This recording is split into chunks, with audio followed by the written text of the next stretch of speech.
വിജയൻ ചേട്ടൻ എനിക്ക് ഏറ്റവും വലിയ സന്തോഷം എന്നറിയോ, എന്റെ ആനീസ് കിച്ചൺ ഇത്രയും നാളായിട്ട് നടത്തല്ലേ, ഒരു സ്പോർട്സ് പ്ലെയർ ആദ്യമായിട്ട് എന്റെ ആനീസ് കിച്ചണിൽ വരുന്നത്. വലിയൊരു ഭാഗ്യം തന്നെയാണ്. എന്റെ ഭാഗ്യം അറിയോ, സത്യം പറഞ്ഞാൽ എനിക്ക് അതിനെ പറ്റി കുറച്ചൊക്കെ അറിയാനുള്ളൊരു അറിവുണ്ടല്ലോ, അറിവ് കിട്ടുമല്ലോ.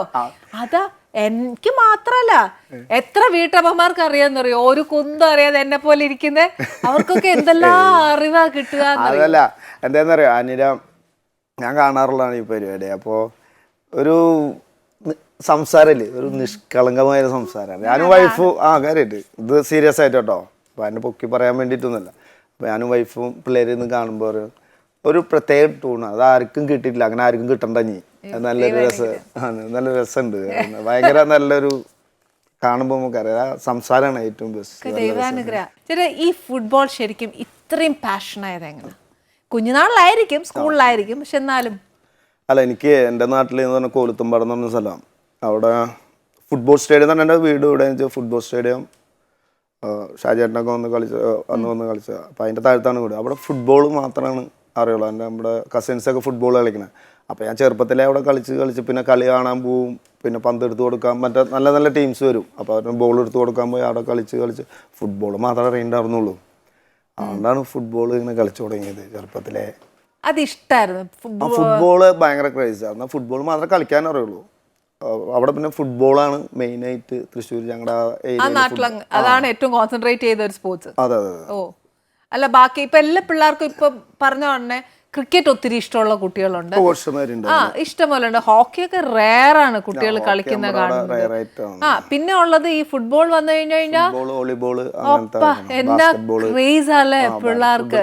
നമ്മുടെ കേരളത്തിൽ ഫുട്ബോൾ ഭയങ്കര ക്രേസ് ആണ് ശരിക്കും, ഭയങ്കര. അതിന്റെ ജേഴ്സി ഒക്കെ ഇട്ടേച്ച് ഇവിടെ കളിയൊക്കെ കാണാനേ പിള്ളേരൊക്കെ ഇറങ്ങുന്ന ഒരു ടിവിയുടെ മൂട്ടിലൊക്കെ ഇരിക്കുന്ന കാണണം. എന്നെ ആവേശം, അവര് കളിക്കുന്ന കൂട്ടുള്ള ആവേശം. ഫുട്ബോൾ ഇപ്പൊ ഭയങ്കര ഡെവലപ്പ് ചെയ്തു വരില്ലേ. അതുകൊണ്ട് കാരണം ഈ ISL ഒക്കെ വന്ന നേരം ആദ്യം നമ്മളുടെ അവിടെ ഇന്ത്യയിൽ ഫുട്ബോൾ ഉണ്ടെന്ന് പുറത്തുള്ളവർക്ക് അറിയണ്ടായിരുന്നില്ല. പുറത്തുള്ളവർക്കൊന്നും അറിയില്ലായിരുന്നില്ല. ഇന്ത്യൻ ഫുട്ബോളിൽ ഇന്ത്യയിൽ കുറച്ച് ഏഷ്യയിൽ അങ്ങനെയൊക്കെ അറിയുള്ളൂ. പക്ഷേ ഈ ISL വന്നതോടുകൂടി ഓൾ വേൾഡ് അറിഞ്ഞു തുടങ്ങി. കാരണം വേൾഡിലുള്ള നല്ല നല്ല പ്ലേയേഴ്സ് കളി നിർത്തിയിട്ടാണ് അവർ വരുന്നത് ഇവിടെ കളിക്കാൻ. എന്നാലും അവരൊക്കെ നമ്മൾ TV കണ്ട് ആരാധിച്ചിട്ടുള്ള പ്ലേയേഴ്സൊക്കെ വന്ന് ഇന്ത്യയിൽ കളിക്കുന്നു പറയുമ്പോൾ, നമ്മുടെ പ്ലേയേഴ്സിൻ്റെ കൂടെ കളിക്കുന്നു പറയുമ്പോൾ നമുക്കൊരു വലിയ അഭിമാനമല്ല അതൊക്കെ. സത്യം. ചേട്ടാ, ഇപ്പൊ നമുക്ക് നമ്മുടെ സ്പോർട്സ് തന്നെ, ഇപ്പൊ ക്രിക്കറ്റ് ആയാലും ഫുട്ബോൾ ആയാലും ഏതായാലും എടുത്തോ, നമ്മുടെ മലയാളികൾക്കൊക്കെ ഒന്ന് നല്ല രീതിയിൽ എത്താൻ പറ്റാതെ പോകുന്നത് എന്തുകൊണ്ടാണ്? ഫുട്ബോൾ ഇപ്പൊ ഭയങ്കര പൈസയാണ്. ഇപ്പൊ എന്ന് പറഞ്ഞാൽ ക്രിക്കറ്റ് നമ്മളവിടെ ചിന്തിക്കാൻ പറ്റില്ല, ഇന്ത്യയിൽ ചിന്തിക്കാൻ പറ്റില്ല. ക്രിക്കറ്റ് എല്ലാവരിലുള്ള. പിന്നെ ഫുട്ബോള് ഇപ്പോ നമ്മളെ കളിക്കുന്ന സമയത്ത് പൈസ കുറയണം, പക്ഷെ ആ സമയത്ത് നല്ല പൈസയായിരുന്നു. പക്ഷെ ഇപ്പോൾ എന്ന് പറഞ്ഞാൽ അതിന്റെ ഡബിൾ പൈസയാണ്. ഇപ്പോൾ പൈസയുണ്ട്, ഫെയിമാണ്. കാരണം സ്റ്റാർ സ്പോർട്സ് വേൾഡ് കംപ്ലീറ്റ് കാണല്ലേ, അങ്ങനെ ഭയങ്കര വ്യത്യാസമായി. നമുക്ക് ഓപ്പർച്യൂണിറ്റീസ് ഒക്കെ ഉണ്ട്. ഒരു ബെസ്റ്റ് പ്ലെയർ ആണെങ്കിൽ അവർ കൊണ്ടുപോകും. തീർച്ചയായിട്ടും. ഇപ്പൊ കുറെ പേര് പുറത്തു വന്ന് കളിക്കുന്നവരൊക്കെ, പുറത്തു പോയി കളിക്കുന്നവരുണ്ട് നമ്മുടെ. ആദ്യം അങ്ങനെ സുനിൽ ഛത്രി, ബൈജു മുട്ടിയ, അങ്ങനെ 1-2 പേരൊക്കെ പോയി. ഇപ്പൊ കുറെ പേര് പ്രൊമോട്ട് ചെയ്യുന്നുണ്ട്. ബെസ്റ്റ് പ്ലെയർ ആവണം, നല്ല ബെസ്റ്റ് പ്ലെയർ അയച്ചാൽ എന്തായാലും അവർ കൊണ്ടുപോകും. അല്ലാതെ നമ്മളെ മാറ്റി നിർത്തലില്ല. അങ്ങനൊന്നുമില്ല. ഓക്കെ, ഞാൻ അങ്ങനെ ആലോചിച്ചു, നമുക്ക് അങ്ങനെ ഒരു ബെസ്റ്റ് പ്ലെയർ ഉണ്ടെങ്കിൽ നമുക്ക് മാക്സിമം മുന്നോട്ട് പോവാനായിട്ടില്ലേ. നമുക്ക് പുറേ ആരെങ്കിലും ഇങ്ങനെ തള്ളി വിട്ടാലല്ലേ നമുക്ക് അത് എല്ലാ ഇതിലും അങ്ങനെയാണല്ലോ, കുറച്ച് സപ്പോർട്ട് ഉണ്ടെങ്കിൽ എല്ലാവർക്കും. ബെസ്റ്റ് ഒരു ഫാൻ ഏത് പ്ലെയർ? എന്റെ ഫുട്ബോൾ പ്ലെയർ ഞാൻ മറഡോണ ഫാനാണ്. അപ്പൊ അദ്ദേഹം കളിച്ചേണ്ട സമയത്തൊക്കെ, അദ്ദേഹം കളിക്കുമ്പോഴൊക്കെ ആളുടെ കളി നമ്മൾ ലൈവായിട്ട് കണ്ട. പെലെ ഇത് കിങ് ആണ്. പെലയുടെ കളി നമ്മൾ ലൈവായിട്ട് കണ്ടില്ല, പക്ഷെ കിങ് ആണ്. ഫുട്ബോളിലെ കിങ് എന്ന് പറഞ്ഞാൽ കിങ് പെലെ എന്നാ പറയാ. അപ്പൊ ആളെ ആരാധിക്കുന്നുണ്ട് നമ്മൾ. പക്ഷെ മറഡോണോന്റെ കളി നമ്മൾ ലൈവായിട്ട് TV കണ്ടത് വേൾഡ് കപ്പ് ഒക്കെ. അങ്ങനെയുള്ളൊരു ആളോടുള്ളൊരു സ്നേഹം കൊണ്ടാണ് അർജന്റീന സപ്പോർട്ടർ ആയത്. അപ്പൊ എനിക്ക് എൻ്റെ ഒരു ഭാഗ്യം എന്ന് പറഞ്ഞത് അദ്ദേഹത്തോട് കളിക്കാൻ പറ്റി. അതാണ് കളിക്കാൻ പറ്റിയത് 2-3-4-5 മിനിറ്റ്. ഈ 90 മിനിറ്റിൽ ഒരു 5 മിനിറ്റ് അദ്ദേഹത്തിനോട് കളിക്കാന്ന് പറഞ്ഞാൽ നമുക്കൊക്കെ ശരിക്കും ഒരു. ഞാനൊരു ഫംഗ്ഷനിൽ അങ്ങനെ ഒരു പരിപാടിക്ക് കണ്ണൂർ വന്നപ്പോൾ സ്റ്റേജിൽ ഒരുമിച്ച് ഇങ്ങനെ പന്ത് കളിക്കാൻ പറ്റിയതെന്ന് കേരളം മൊത്തം അറിയാതെ. പക്ഷെ എന്നെ സംബന്ധിച്ച് വലിയൊരു ഭാഗ്യമാണ്. കാരണം ഞാൻ അത്ര ആരാധിക്കുന്ന ഒരാളെ, നല്ല ലോകത്തിലെല്ലാരും ആരാധിക്കുന്നുണ്ട്. ഒന്ന് അയ്യാൻ വരെ പറ്റി എനിക്ക്. അതന്നെ വലിയൊരു ശരിക്കും ഞാനൊരു കാര്യം ചോദിക്കട്ടെ, അദ്ദേഹത്തെ ഫസ്റ്റ് കണ്ടപ്പോ ഉണ്ടായ ഒരു നമ്മുടെ ഒരു മനുഷ്യനല്ലേ ആ ഒരു എക്സ്പീരിയൻസ്? അതല്ലേ ഏറ്റവും വലിയ വിറ്റ് വെച്ചാൽ അതിന്റെ തലേദിവസം ഒന്ന് കാണാൻ പോയി ഞങ്ങള് ഫാമിലിയൊക്കെ ഉണ്ടായിരുന്നു. ഫോട്ടോ എടുക്കാൻ പറ്റുമെന്ന് ഭയങ്കര തിരക്കാണ്. എന്നാലും പോയി അവിടെ വേറെ റൂമിലിരുന്നു. പറഞ്ഞിട്ട് 5-6 മണിക്കൂർ വെയിറ്റ് ചെയ്ത് വന്നില്ല. ആള് കിടന്ന് ഉറങ്ങാന്ന് പറഞ്ഞിട്ട് വന്നില്ല. കാണാൻ പറ്റിയ പിറ്റേ ദിവസമാണ് ദൈവം ഗോഡ് ഈസ് ഗ്രേറ്റ് എന്ന് പറഞ്ഞ് ഒപ്പം കളിക്കാനൊരു ചാൻസ് കിട്ടി. അത് വലിയൊരു ഭാഗ്യം. കളിക്കാൻ മറന്നു പോയില്ലല്ലോ. അല്ല ചിലപ്പോ അത് മറന്നു പോകും. നമുക്ക് ആരാധന നമ്മൾ കാണുന്ന ഒരു വ്യക്തി, നമ്മൾ ആരാധിച്ചിരുന്ന ഒരു വ്യക്തി നമ്മുടെ കൂടെ കോൺസെൻട്രേഷൻ ഒക്കെ മാറി പോകുന്നത്. അല്ല ഏട്ടനൊക്കെ എപ്പോഴും പറയും അദ്ദേഹത്തിന്റെ കിക്കൊക്കെ ഭയങ്കര എന്താ പറയാ കണ്ണിങ് ആണ്. ആരും പ്രതീക്ഷിക്കാത്ത രീതിയിലൊക്കെയാണ് അദ്ദേഹം ഇങ്ങനെ സിഗ്സാക്ക് ആയിട്ടാണ്, പിടിക്കാനേ പറ്റില്ല എന്ന് പറയും. അദ്ദേഹത്തിന് എന്തെങ്കിലും ഒരു പ്ലസ് പോയിന്റ് ചേട്ടൻ ഇങ്ങനെ നമ്മളിലേക്ക് ആക്കാൻ ശ്രമിച്ചിട്ടുണ്ട്? ഐ മീൻ ഫുട്ബോൾ കളിക്കുന്നതില് അതെന്തായാലും ആക്കാൻ നോക്കിയാൽ നടക്കൂല. ഇല്ലല്ലേ?